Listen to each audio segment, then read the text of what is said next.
We're here with another video in Miami, Florida, and let me tell you one thing. I am excited to shoot this video. We're interviewing my guy, Owen Lynch. If you've never heard of Owen Lynch, let me explain a little brief introduction of who he is. His name is Owen on social media, HAH.Owen, and this guy manages on OF. I mean, can't really talk too much about that yet. We got to ask him some questions. Does that. He does social media. He's made money off Snapchat, TikTok, Instagram, YouTube, and probably more platforms we've never even heard of in our life. So guys, let me tell you one thing. If you want to become famous on social media, whether it's famous or rich, this is the video for you. We're going to ask him every question of how someone can get to his level. He's made 7 figures annually from social media, man, and he has just social media that's making him income. He's not working a job. He's not doing anything like this. We're gonna show you his cars. We're gonna skip to his cars right now. Bro, he has a Brabus G-wagon, a Urus, an Audi R8. It's just crazy. Let's get right into it, guys. Come on, I'm excited to bring you guys this banger video. Let's go. All right, guys, we're here with my guy, Owen. How's it going, bro? What's up? I'm good. How are you? Chilling. So I just gave him a little brief introduction of who you are. Told him social media is like your money maker, man. Yeah, so my name's Owen Lynch. I go by Owen on YouTube, TikTok, Instagram. I've done social media myself since I was a kid, and now I do social media management and still a little bit of my own content. You're 22 now, right? Yeah, 22 now. How old were you when you started? Like 12.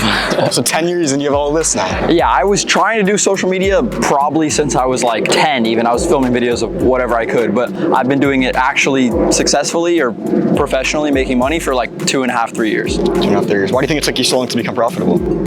Because I was focusing on what I liked and not what worked. Like I was making videos, you know, for fun, out of passion, like trying to get people to know me for who I was. And then I realized if I wanted to have guaranteed success, I needed to follow like somewhat of a blueprint of what already works. That's true. So. Can we check out what you got out here, man? Yeah, let's do it. Let's do it. So we have a G-wagon over here. I saw another one over there, man. What's going on? Yeah, this one is my this is my girlfriend's G-wagon, but mine is cooler. So, you know, that's why we parked this one on the street. Hey, what's over here, bro? This is my new favorite car, wide body Lamborghini Urus 2020. How much it costs? 280,000, and then I put like 40K into it because I have stage 2 tune, downpipes, this wrap, wide body kit, you know. So we're in Miami right now, man. I have to ask you, Urus is like basic traffic out here. Well, listen, before I had this car, I had a McLaren 600 LT, which you barely see unless you go to like a supercar event. Like 600 LT is a solid car. Yeah. But I always wanted a Urus. I always liked the Urus, but I was not gonna buy a random ass Urus. Like I actually almost like put off buying this car, and I tried not to buy this car because I was like I just don't want to buy a Urus. Like everyone has a Urus. So when I found one with the kit, I was like, okay, it's different. Like the entire front bumper on this car is changed, the entire rear bumper, the entire side skirts, like it looks different. And then obviously, you know, my wrap color on any car would make it. Do you like standing out in the streets? Yeah, it's always been like my vision. Whenever I was young, I envisioned success. It was just like loud, obnoxious cars, like loud looking, loud sounding, like everything. And at a young age, that's all I wanted. So let me ask you this. Did you buy this car in cash or you financed it? No, finance it. Well, I traded my McLaren in for it, okay. And then the McLaren was basically the down payment because this was a little more than the McLaren. And so yeah, finance. What are you paying a month on this right now? Like 5K. But for not that long though, right? No, that's like less than 3 years. Damn, 5K a month. And do you know how much this one costs, the base G-wagon? Like 150. 150K? Damn. Yeah, same with mine. Both of them are like 150. The stock. But yours isn't stock. Yeah, mine has probably put double that back into the car. Can we check out the interior? This is part of the reason also why I switched from McLaren to this, because the technology and like the experience, it gets more looks and it has massage sheets, so I'm not mad. 2 screens, 3 screens, cool technology. The McLaren was kind of old, so. What's faster, this or the McLaren? McLaren. I think the McLaren's faster than any car. Like any car in that range, like a Huracan R8, smoking it. Really? But I don't care. Like I like it to be loud. I like to be able to like rip it a little bit, but I don't drive crazy. Like the McLaren was like, if I wanted to go 200 miles per hour on 595, I could do it. Yeah, and I wasn't doing yourself, man. I wasn't doing that. And let me ask you this, man. I see most of your cars have like the green color on it. What's up with the green color? Well, it's kind of a long story. Like basically when I was in high school and I had my first car, I wanted to not get it wrapped, but I wanted to put like some accents on it, kind of like this, like little lines and shit.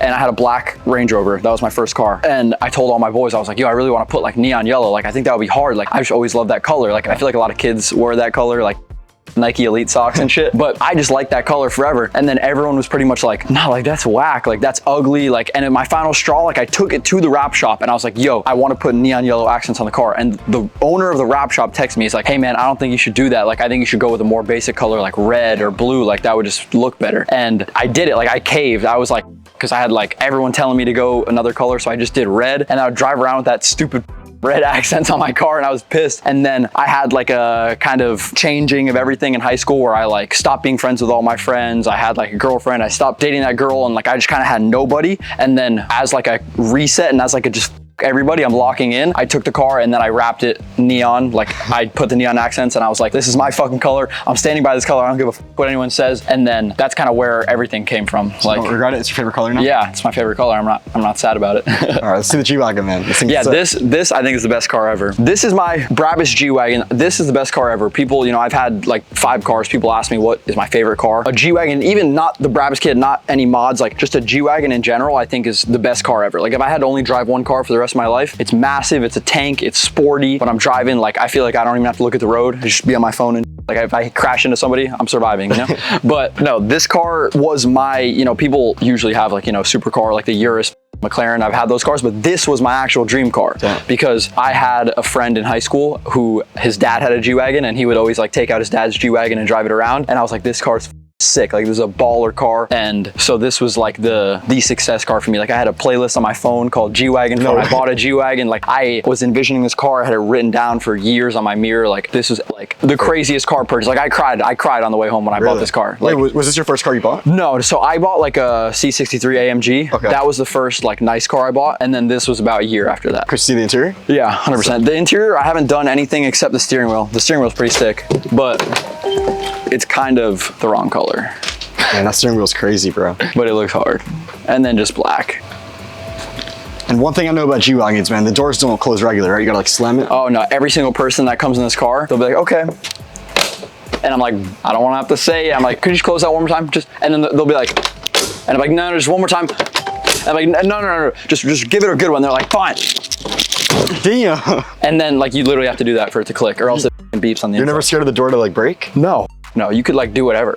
Like you actually have, people are like, I don't want to break it. Like you have to slam it. And bro, this thing is crazy. What is this, man? This is my girlfriend's absolute dream car. And a lot of things that people don't know is that I started off as her manager and we weren't dating, we weren't anything. But the first thing she said to me when we started working together, she was like, I just want an Audi R8. Like I need a Audi R8. It's my dream car. Like all I want to do is make enough to buy an Audi R8. And like my friend had one at the time and we like would film videos in it and she was obsessed with it. And this took us probably like 6 months of working together, like before we were dating or anything. And then getting this car was like a massive milestone for her. And now it's crazy. Like she bought this car probably a year and a half ago and like it's been 7-8 months out of that year and a half in the shop. Like she's done complete custom interior. The wrap is a custom color, like all the body kit pieces. Like it's more built than any of my cars, to be honest. Let me ask you one thing. You've ever driven this? Yeah. Have you ever driven a Lamborghini Huracan? I don't know. I don't think I've driven a Huracan. Because everyone compares the two. I feel like they're the same thing. Are they not? I mean, I've driven in a Huracan for sure. Okay. So I could say like, even the sound, like stock for stock, like the Lambo's way like louder, more aggressive. Like louder. It kicks more. It's interesting. And this one, like honestly, a stock R8 after driving something like a McLaren and shit like that, like it feels kind of boring. Like the car is a little like, especially the 2022, like it's quiet as fuck. You can't even hear it when you're driving. Like obviously this car is different. This is insane exhaust, but it's super quiet. Like it's super smooth. Like you could drive this. Getting from a McLaren or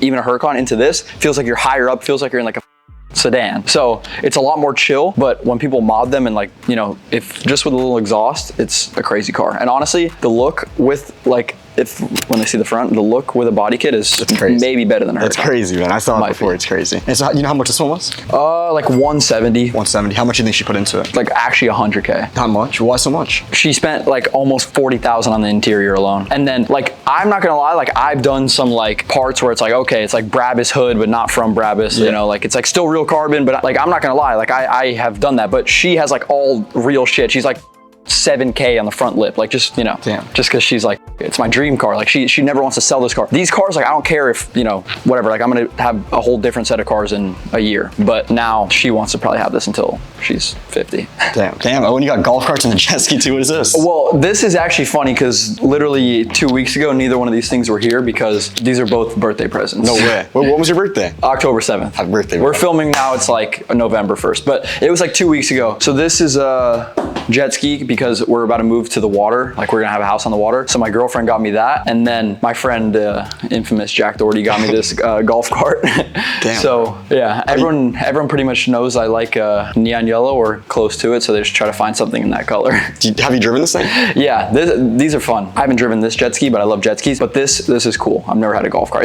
It's something like, yeah, I would have a golf cart, but would I go out of my way and go buy it? Like probably not. Like I probably wouldn't just go buy it. So it's a fire gift. Yeah, but it's I think that's the perfect gift. Like when it's something you would want, but you would just never be like, yeah, I'm just gonna go buy a golf cart today. And isn't this your podcast setup? Yeah, so this is actually cool. It's closed off right now, but this glass all opens up directly to our like studio office, like my favorite part of the house. You check it out? Yeah. All right, guys, now we're chilling with Owen, man. We're in the little podcast room. You've seen the cars, you see the house. You're 22 years old. How did this start? I think it just started by my natural like influence. Like I was just one of those kids. I was always watching YouTube instead of watching TV. And then because of that, I guess what I was taking in for entertainment, I was really influenced by. Like I, went through a bunch of different phases. Like I said, when I started YouTube, I was making videos about stuff that I liked. Like I was just trying to show off like what I thought was cool. And then like I liked skateboarding. So I would make videos about skateboarding. And because I started skateboarding, I blame a lot of the, not blame, but like I credit a lot of the success to skateboarding because like I was a skateboarder right here, but I started skateboarding and then I would look up like how to do a kickflip on YouTube. And then naturally, like whenever I learned how to do a kickflip, then I just went and made a video on how to do a kickflip. Like I was like 10. I had no business teaching people how to do this. I just learned it the other day, but like something in my brain, like even simpler than that, like I made a video like how to take off and put back on a skateboard wheel. Like I just naturally did that. And I was so young, I can't really say why. Like it was just kind of like what I was driven towards. And then when I got a little bit older in like middle school, I really got into shoes and clothing and like hypebeast stuff when it was trending. So then I saw, I got into that because of YouTube. I clicked on one video about shoes and then a year down the line, I'm a complete sneakerhead, obsessed with everything. And then I was making those same videos. Like it was really just, what I was choosing to be influenced by. And then after the hypebeast phase, which again, like that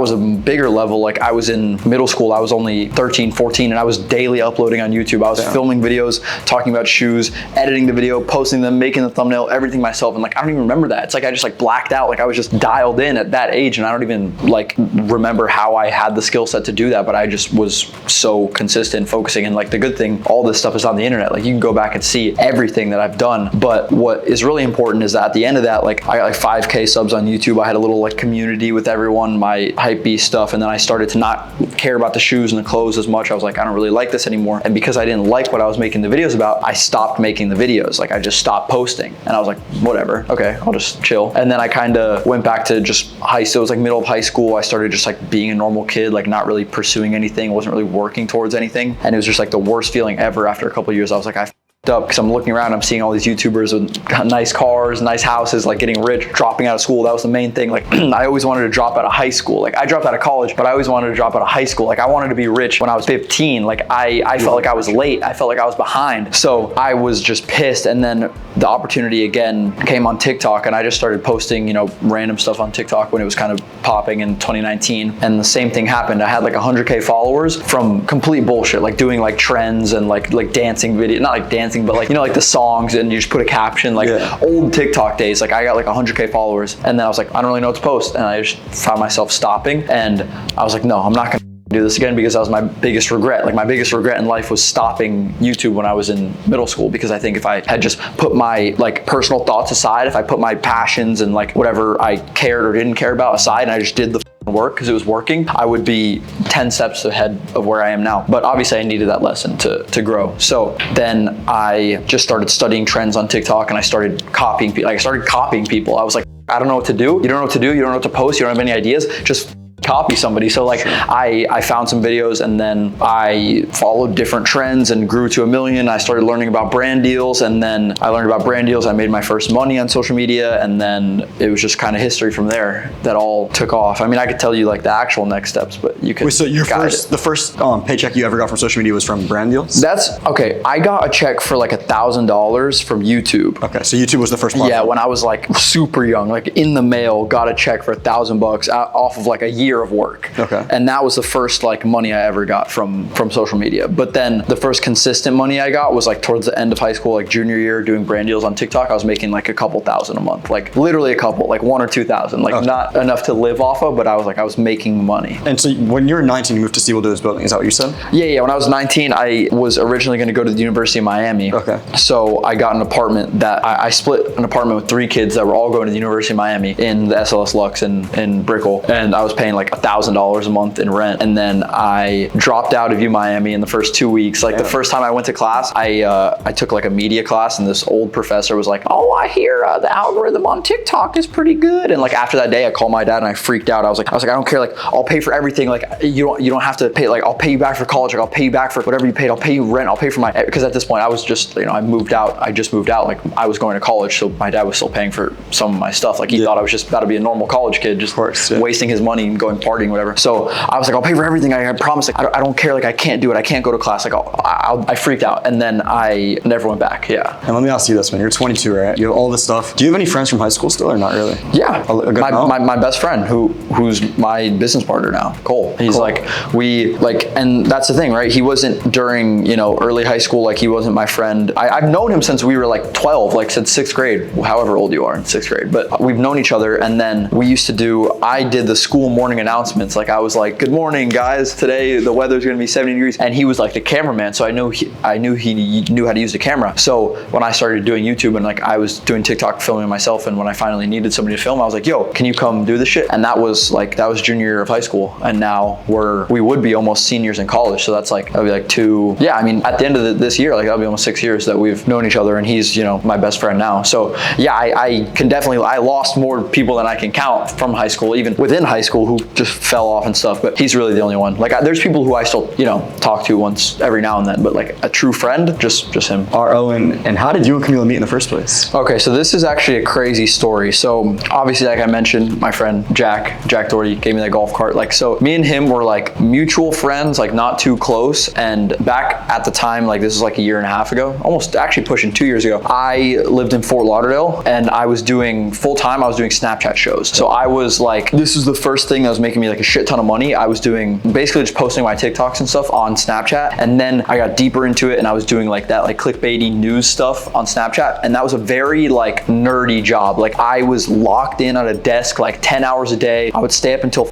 9 a.m., wake up at 3 p.m. Like my schedule was destroyed. I was working with people overseas, and like I was on calls. Like I was just like spending 3 hours writing scripts for news stories. Like that was kind of like, to give you a picture of what like my life was like. I was making a shit ton of money. I was doing over 6 figures a month every month, 6 months in a row. Like I was doing really well, but I was locked in, and I was like, hey, I prayed for this, right? Like I wanted this to come, I'll do the work. But obviously I didn't see it being lifetime sustainable. And then I was, you know, friends with Jack, and I was friends with a lot of people around him, and he lived like 30 minutes away from me. His house flooded and he had to move out. He ended up moving into an Airbnb in my neighborhood in Fort Lauderdale, right next to me. And then he called me, he's like, yo, like we're going to yacht today, like come to the house. And then I went to his house, started like just kind of, he was in like a party phase. Like he was going kind of crazy in this Airbnb, literally a minute down the street from me. I met a bunch of new people. I went on like a yacht with him that day till like 5 a.m. Woke up the next day and he called me again. He was like, yo, we're going on a yacht again at noon. And then I woke up, got straight on this boat. And then this time Camila was on the boat the second day, because she had just moved from like Orlando down to Fort Lauderdale to start, you know, working. She was originally like working with Jack. So I met her then. At the time, like I think she had like a boyfriend or something. Like it was very like chill. We like talked for like 2 hours about like motivation and like just like the future. And she was like, I'm gonna have a private jet by the time I'm 25. I was like, this girl's dialed, like this girl's locked in. And in that same time, when I was spending a lot of time around Jack, like he was trying to talk to me about like managing people and like what he does. And I was learning from him, telling him about what I did. And then pretty much I just stayed, like he was living by me. I was closer with him. I was closer with the whole group. I was like, for some reason, like I just started talking to Camila a lot more. I was still doing shorts at the time. Like I was doing my IRL YouTube shorts, and I wanted to film with girls, like because I was doing like videos that were good with girls. And she was always like, I would be like, hey, like who wants to film? And she would always be like, I want to film, like I want to be in the video. Like she was just always trying to do something, like always trying to work and make videos. And like even for her own content at the time, like she was trying to figure out ideas, but she just didn't really have anyone to like work with her on that side of things, like on the social media side of things. Did she still have a boyfriend at this time? No. So basically she had like, not a boyfriend, but like when she met me, she was like, which is a green flag. She was like, she mentioned, she was like, yeah, like I'm in like I'm exclusive in like a relationship, like off rip, like she was telling me that, right? Because I was a random guy at the time. So it's a green flag, you know, but she wasn't actually dating somebody. Like she was like, had been talking to somebody for like 3 months, and like they were exclusive. And then ended up like that ended like, I think like a week after I met her, like so like ended super bad, like so bad, super crazy. Like that was like part of the reason why she was just extra locked in. Like she was like pissed as and doing her thing. So I was hanging around them. She was always in the videos. And then my shit on Snapchat, basically I was running all these shows through an agency. The agency had something like personal go wrong with them with an executive at Snapchat. Agency gets banned from Snapchat. I watched pretty much my entire work, all my money, basically my business disappear in front of my face. Like they banned every single thing I had from Snapchat. How much do you think disappeared? I mean, I went from, you said what? How much do you think disappeared? No, I mean, I was making like 8 to 10K a day on Snapchat. Yeah. Consistently every day? Yeah, I mean, sometimes like 5, sometimes never below like 5. I mean, like 4 or 5 adds up to like 160, 170 a month. Like I was doing that. I was having crazy days. Like I literally, in the exact day that it happened, I had a video going crazy. And like, on Snapchat shows, like back then, like 1 million views was like 8 bands. Like we were doing well. Like I had a video 500K. It's noon and I already made 4K. Like we're good. And then I just watched it all disappear in front of my face. Basically, essentially like millions of dollars of work just disappeared in front of my face. And I recorded a 6-minute video on my phone. I used to have this little office in the back of my house. I walked into my backyard and I was just walking around in circles, talking to myself on the phone. Like I was like, listen, like this just happened. Like this could be really bad. But I know I'm not that guy who's meant to, have made a couple $100,000 and then lost it all. Like I'm not meant to do this once. Like I was never meant to make 100K in a month. If I want a $10 million house, you need to make more than that. So obviously that wasn't even the right business for me. Like I was just like in my head running myself through this process. I was like, don't worry about it. Like who gives a shit about the money? I developed a skill set that will make me that money 10 times over again. And pretty much that video, to sum it up, that video is in my favorites on my phone. And there's a video right there. And then the next thing in the favorites on my phone is a selfie with me and Camilla, the first time I ever met her. Damn. Like we took a picture and like those are back to back. So like that's how quick it happened. And then I went from pretty much that, lost everything on Snapchat. I made like probably $500,000 around there, 600K. And then I had it all in cash. And then I went and I bought the G-wagon.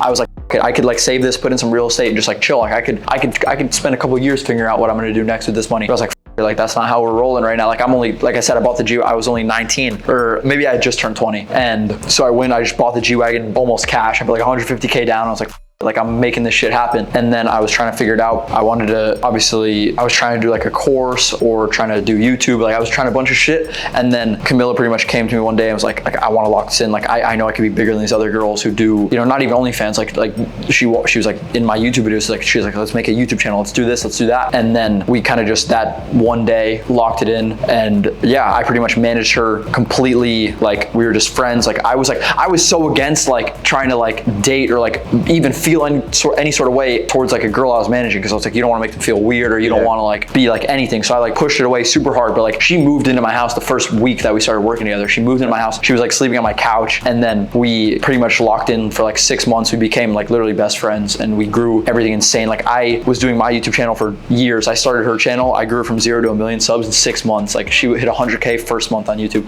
The third video I ever posted on her channel has 60 million views. It was like with her, it was just like a golden ticket. Like everything happened so fast, happened so naturally, and we just haven't slowed down since. It's been 2 years, but like it feels like 5. Like it feels like 10. Like the shit that we've been able to do in a year, and just us like together, plus like Cole lived with me at the time. Like we were all focused on the same goal, like getting shit done. And yeah. Oh man, the question everybody wants to know: you're 22 years old, you have a Rolex on your wrist, you have this mansion in Miami, you have a Lamborghini, you have all these cars outside your house. What's the most you've ever made in a single month, man? I know it on the top of my head because it was literally last month. So like this month, I made 170,000. Wait, that's what you made? Yeah, that's my personal what I take home. Yo, that's insane. All right, guys, we just finished a little podcast with my guy, Owen, man. Owen, you live in this crazy house. What's your favorite part about this house? Can we check it out? I mean, this studio, when I was looking at the house, like this is one of the places, like you don't really have an office like this. Like this is not just a bedroom, this is massive, but also my bedroom is, the coolest part. You'll probably see why. Can we check it out? I'll show you. Yeah, let's go. This is a little weird, but the only way to get there is this staircase. So your bedroom?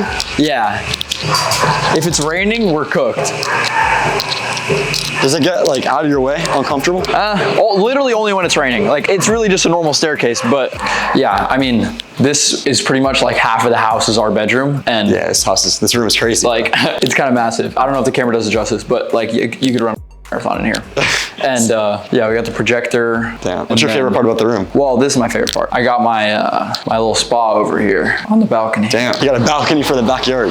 This is like the Every Miami influencer's dream right here. We got a sauna and a cold plunge. Oh, these two? Everyone loves to talk about this, but yeah. How often are you using is this a sauna? This is a sauna, right? Yeah. I mean, I do it like a few times a week. I used to do the cold plunge every day, but I have to clean it because we left for like a week and a half and now it's nasty. But yeah, this is like a morning routine. Oh, so you do this almost every day? Yeah, right outside of well, I do cold plunge in the morning and then I do this like at night. Like, is it not dangerous going freezing and then super hot? People do it like back to back to back. I don't like that. It makes me feel lightheaded and weird. Like people say it's good, but no, I don't do it like that. I do the cold like first thing in the morning, like dunk and then go to the gym, and then I do this like way later in the day. Like, because this shit makes you like, this gives you energy, this makes you tired, right? So like this, you're like sweating and hot, and you know, if you go out, shower, like go straight to bed. If it was one or the other, which one would you keep? The cold plunge. The cold plunge. Because like this is like nice, but it just makes you sweat. Like it just does a natural process. Like the cold is like wakes you up crazy. How much does this cost? Like 3,000. And this one? 5,000. Damn. So this is for this thing, because this is like the expensive part. That like it can turn this into like a hot tub or cold plunge. Like damn.